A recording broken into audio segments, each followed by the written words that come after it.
Olá, meus alunos, tudo bem com vocês? Espero que estejam todos bem. Bom, essa videoaula é de física, né? Nosso conteúdo de física. E eu gostaria de fazer uma pequena revisão do capítulo 3, que é um capítulo que nós finalizamos a parte teórica e estão faltando apenas alguns exercícios para a gente finalizar o capítulo. Então eu gostaria que vocês, depois que terminassem esse vídeo, fizessem todos os exercícios que estão faltando do capítulo 3. Na verdade, é somente o em casa, né? As atividades nós já fizemos, então falta só o em casa. Então eu quero que vocês façam essas atividades e depois também façam todas as atividades referentes ao capítulo 4, que é o capítulo dessa videoaula aqui. Então vamos lá. Desde o início do ano, nós estamos falando sobre as ondas, né? Sobre ondulatória. E aí nós vimos várias características de ondas. Nós vimos primeiro que uma onda é um fenômeno periódico, que uma onda ela não transporta matéria, mas transporta energia. Nós vimos que uma onda ela pode ser mecânica, ela pode ser eletromagnética. Mecânica quando ela se propaga somente em meio material, eletromagnética quando ela se propaga em qualquer meio, inclusive no vácuo. Uma onda ela pode ser transversal, quando ela forma pulsos transversalmente ao seu sentido de propagação. Então, por exemplo, a onda está se propagando nessa direção. Os pulsos eles são transversos, eles vão fazendo isso aqui, olha. E aí vai formar a crista, que é o ponto mais alto, e o vale, que é o ponto mais baixo. Ou essa onda ela pode ser longitudinal. Então, ela vai se propagando, formando pulsos na mesma direção do sentido de propagação. Então, olha só, um pulso, outro pulso, outro pulso. Os pulsos eles não são transversais. E vale a pena lembrar que toda onda eletromagnética ela é transversal. E aí nós vimos aquelas características, né? Que período o tempo gasto entre uma oscilação e outra. Então, por exemplo, o tempo gasto entre dois pulsos, uma crista e outra crista consecutiva, é o período, e o período a gente dá ele em segundos, né? A unidade de medida padrão. Depois nós vimos a frequência, que é o número de vezes que um determinado evento ocorre em um determinado período. No caso das ondas, as frequências são o número de pulsos formados em um segundo.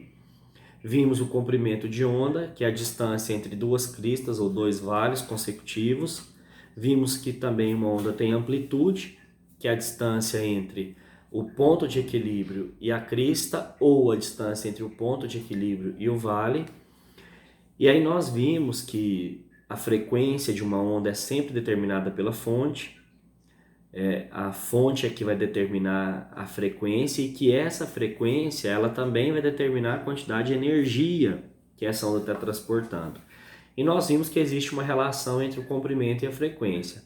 Quanto menor o comprimento, maior a frequência. Então, por exemplo, se eu tenho uma onda onde a distância entre uma crista e outra é maior, é grande, a frequência dessa onda vai ser menor. Se eu tenho uma onda cuja distância entre as cristas é uma distância bem pequena, a frequência dessa onda vai ser uma frequência maior. Então a gente pode pensar o seguinte: quanto maior o comprimento, menor a frequência. Quanto menor o comprimento, maior a frequência. E se é maior a frequência, maior é a quantidade de energia que ela vai transportar.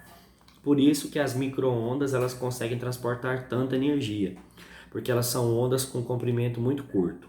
Bom, e aí agora a gente inicia o capítulo 4, né, que tem como título Ondas Marinhas e Ondas Sísmicas. Então olha só, as ondas do mar, que são muito características, todo mundo conhece, que são usadas até para praticar esporte, elas são formadas pelas rajadas de vento. Então quando o vento em alto mar vai batendo na água, ele vai formando aquelas ondas. Porém, essas ondas elas são influenciadas pelo efeito gravitacional, tanto do Sol quanto da Lua. Porém, como a Lua está mais próxima da Terra, o efeito dela é maior.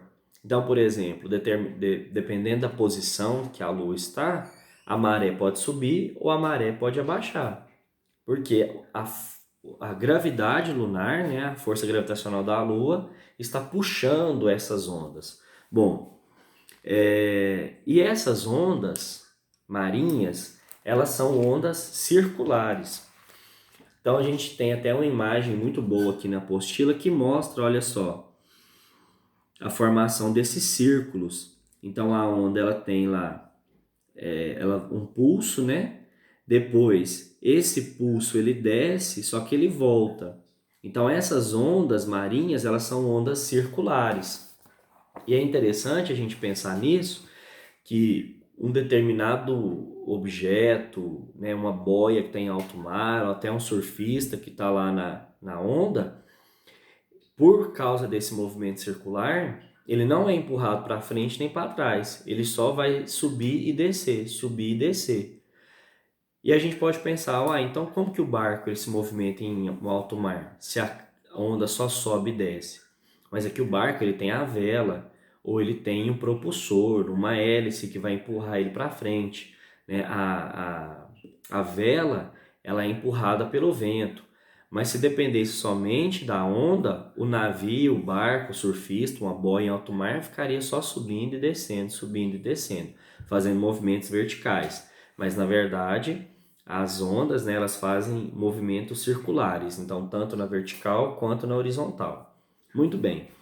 E aí, à medida que essa onda vai se aproximando do litoral, ela vai se aproximando da arrebentação. E essa arrebentação é o seguinte: à medida que vai se aproximando do litoral, o fundo do mar, que a gente chama de assoalho oceânico, vai diminuindo, vai ficando mais próximo da superfície. Então isso faz com que esses movimentos circulares eles vão entrando em atrito com o assoalho oceânico e a onda ela vai perdendo velocidade. Então, à medida que uma onda ela vai se aproximando da praia, ela vai ficando mais lenta. A velocidade dela vai diminuindo, porque esses movimentos circulares, esses movimentos ondulatórios, eles vão sofrendo atrito com o assoalho oceânico e aí eles vão sendo como se fossem freados, né? Pelo próprio assoalho oceânico. Bom, e então finalizamos a parte de ondas marinhas. É bem simples esse capítulo. Pessoal, só um adendo aqui, abrindo um parêntese. No capítulo 3, que eu comentei no início desse vídeo, ele tem como título a equação fundamental da ondulatória.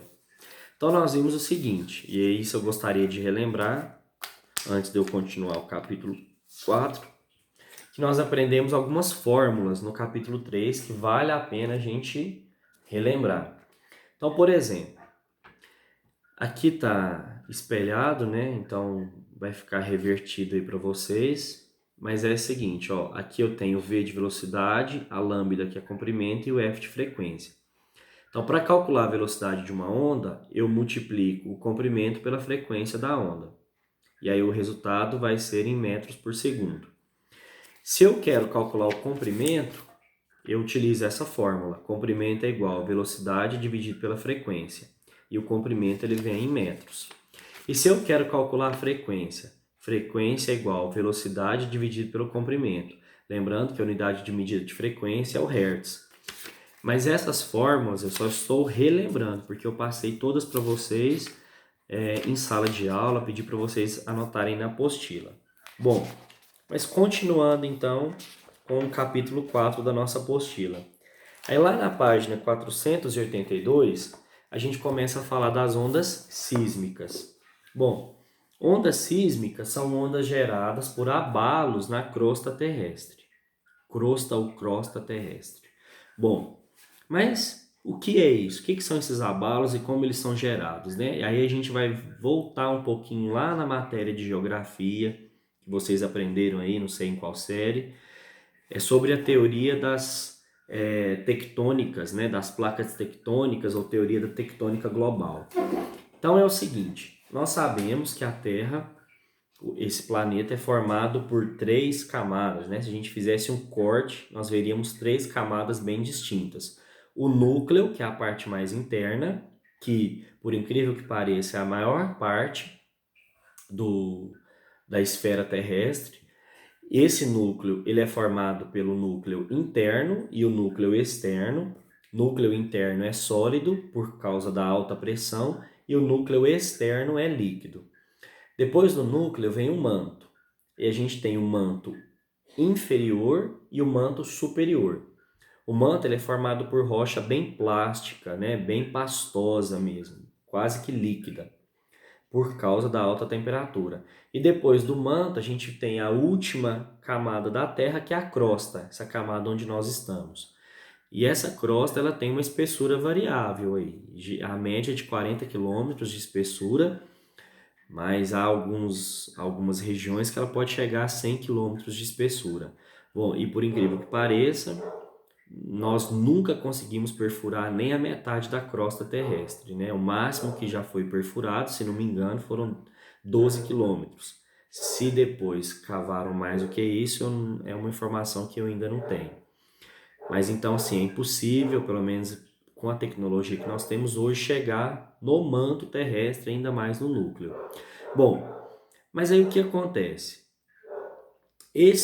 Essa crosta terrestre, essa camada mais superficial, ela não é inteiriça, ela não é toda ligada. Ela é quebrada, rachada, como se fosse um quebra-cabeça. Então, por exemplo, aqui eu tenho 2 partes da crosta terrestre, por exemplo. Cada parte dessa, cada placa dessa, cada peça desse quebra-cabeça, eu chamo de placa tectônica. E essas placas tectônicas, elas se movimentam. E é muito fácil a gente entender por que elas se movimentam. Então, olha só. O manto terrestre, ele é pastoso, líquido. Ele é fluido, ele tem uma certa fluidez. E ele é muito quente. E ele é aquecido ainda mais pelo núcleo externo. Então, olha só, aqui na imagem da apostila, é bem bacana a gente entender. Ó, núcleo interno, núcleo externo. O manto que está próximo do núcleo externo, ele é aquecido.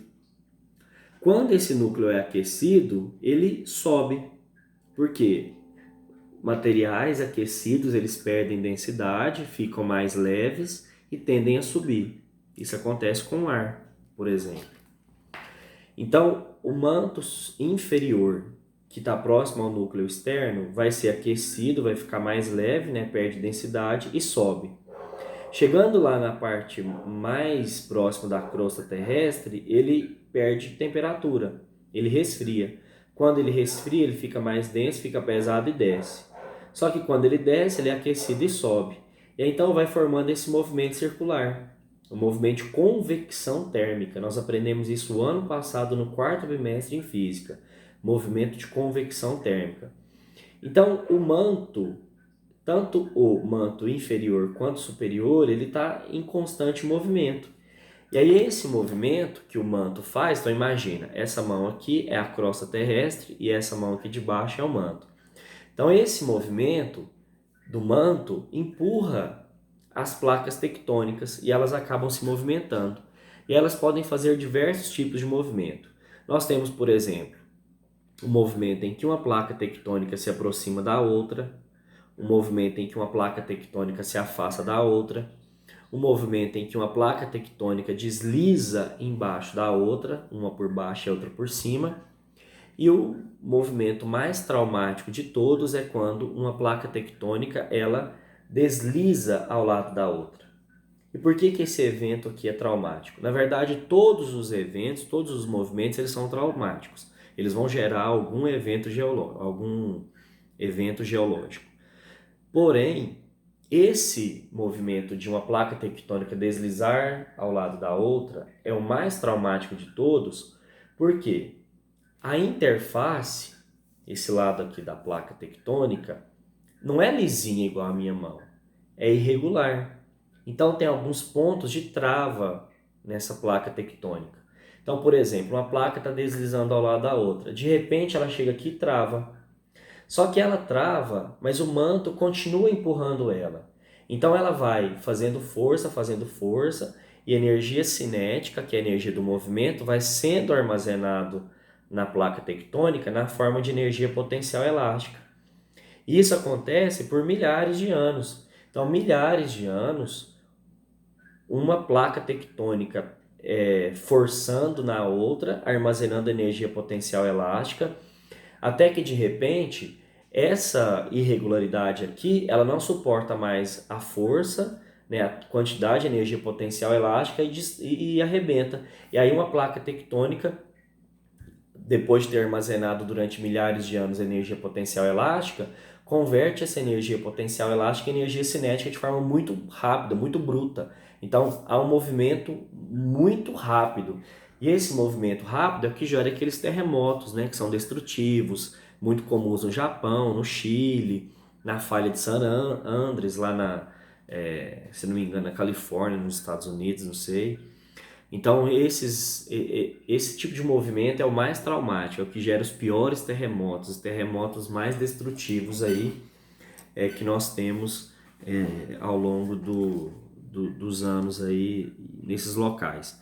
E por que no Brasil, por exemplo, nós não temos esses terremotos? Porque o Brasil ele está no centro de uma placa tectônica. Então, por exemplo, aqui é a placa tectônica, o Brasil está aqui no centro. Somente sofrerão os eventos traumáticos de movimento de placa tectônica aquelas regiões que estão localizadas nas bordas das placas tectônicas. Então essas regiões elas sofrem muito, mas as regiões que estão no centro e não no meio, né? Tem gente que fala, o Brasil está no meio de uma placa tectônica.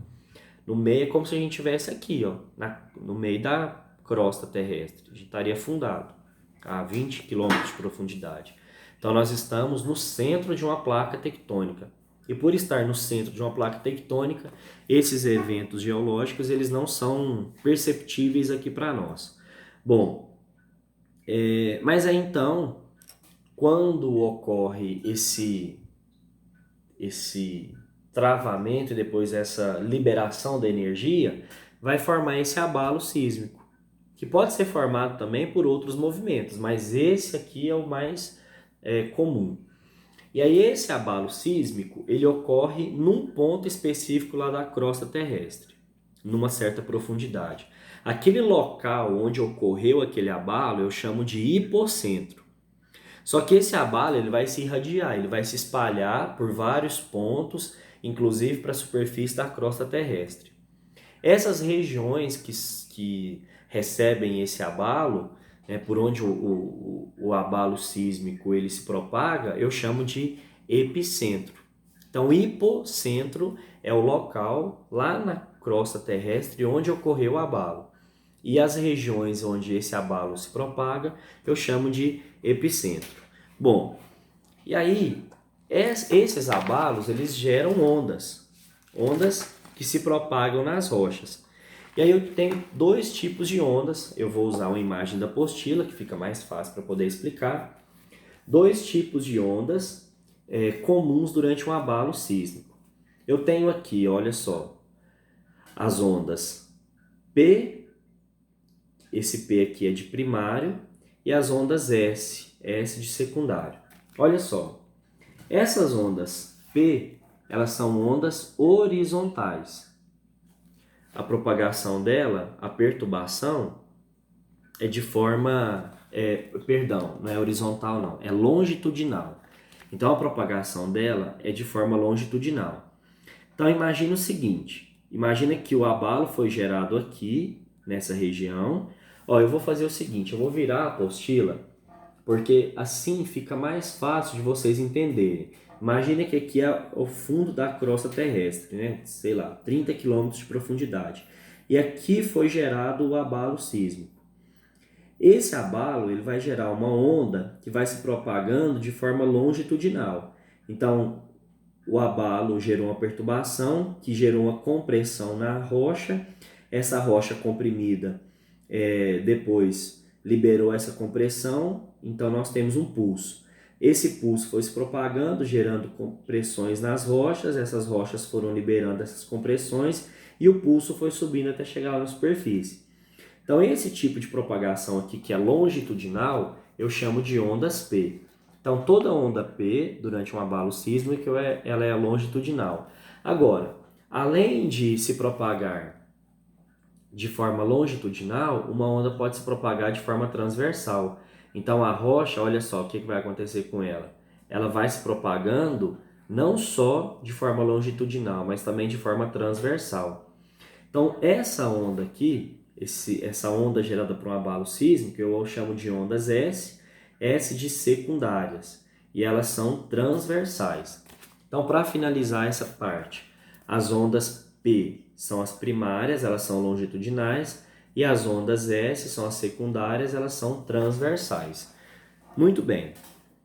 Então, vamos lá.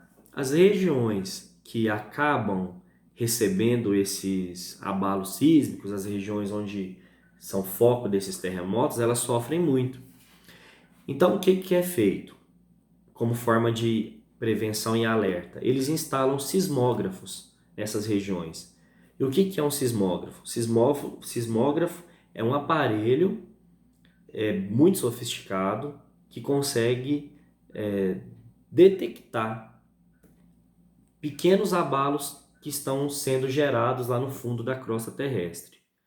E aí então, sabendo da frequência e do período, né, do intervalo entre uma oscilação e outra, eles sabem se aquele abalo é um abalo comum ou se é um abalo que pode gerar preocupação porque pode desencadear um terremoto aí de alta magnitude.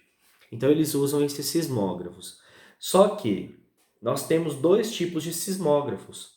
Um que vai detectar as ondas P, as ondas primárias, que são longitudinais, e um que vai detectar as ondas S, que são as ondas secundárias, são transversais. E aí, mais uma vez, eu vou usar o exemplo da apostila. Então, olha só. Esse sismógrafo aqui, esse primeiro, ele é chamado de sismógrafo vertical. Então, tem até o título aqui. Por que ele é chamado de sismógrafo vertical? Porque ele consegue, aqui, pessoal, esses sismógrafos, porque vocês ouviram eu falar alguns minutos atrás que sismógrafo é um aparelho bem sofisticado. Só que aqui na apostila a gente tem uma representação bem simples. Os sismógrafos reais, os usados hoje, eles não são assim não, isso aqui é bem arcaico. Mas olha só o que nós temos. Aqui eu tenho um suporte, que vai ser montado lá numa região onde vai se detectar esses abalos. Eu tenho aqui uma haste. No final dessa haste eu tenho aqui uma mola. E nessa região eu tenho uma outra haste que está presa, está ligada a uma espécie de peso. E esse peso está ligado numa pena. Essa pena é uma caneta que vai registrar as ondulações. E aqui nós temos um carretel, um rolo de papel que vai girando, girando, e a caneta, né, a pena, ela vai marcando as ondas aqui. Então o que acontece? Esse sismógrafo vertical, ele consegue detectar as ondas P, aquelas ondas que são longitudinais. Porque olha só, nessa imagem, a onda está vindo longitudinal, de baixo para cima, de baixo para cima, de baixo para cima. Então tá as rochas comprimindo, libera, comprime, libera. Então, agora imagine o seguinte, essas ondas longitudinais estão vindo lá de baixo. Quando elas chegarem aqui na superfície, esse sismógrafo vai começar a fazer esse movimento. Quando ele faz esse movimento, essa mola, ela vai balançar essa pena, a pena vai fazer esse movimento e vai registrar essas ondas aqui nesse rolo de papel. Bom, agora esse outro sismógrafo é o sismógrafo horizontal. Ele é montado da seguinte maneira. Eu tenho aqui um suporte, uma haste. No final dessa haste eu tenho uma espécie de pêndulo com uma mola. E esse pêndulo está ligado a uma pena. E essa pena está encostada num rolo de papel. E esse sismógrafo aqui, o horizontal, ele consegue detectar ondas transversais, ondas S. Então, olha só, a onda está vindo, ela está fazendo esse movimento aqui, ó, de forma transversal, de baixo para cima. Então, olha, virando aqui a apostila, na imagem anterior, a onda está, ó, de forma transversal, transversal, transversal. Quando essa onda chega na superfície, olha só, ela está vindo lá de baixo, de forma transversal. Essa onda vai subir aqui pelo sismógrafo, por essa haste, e aí esse pêndulo vai balançar no mesmo sentido da onda. Ele vai balançar de forma transversal. E aí então ele vai registrando esses abalos, essa oscilação aqui nesse rolo de papel. Então, sismógrafo vertical, ele detecta, ondas primárias, onda P. E o sismógrafo horizontal, ele detecta ondas secundárias, ondas S, que são as transversais. Tá bom? Olha só, pessoal, então nós finalizamos esse capítulo 4 da nossa apostila de física. Eu quero que vocês façam todos os exercícios desse capítulo, inclusive em casa. Caso haja algum exercício que vocês não consigam fazer, tudo bem, tranquilo. Depois eu vou gravar um vídeo fazendo a correção. E aí, se depois da correção você ainda não tiver entendido, você vai me mandar uma pergunta, deixar um comentário aqui nesse vídeo, ou mandar uma pergunta pelo WhatsApp, e a gente vai resolvendo tudo, tá bom? Grande abraço e tchau!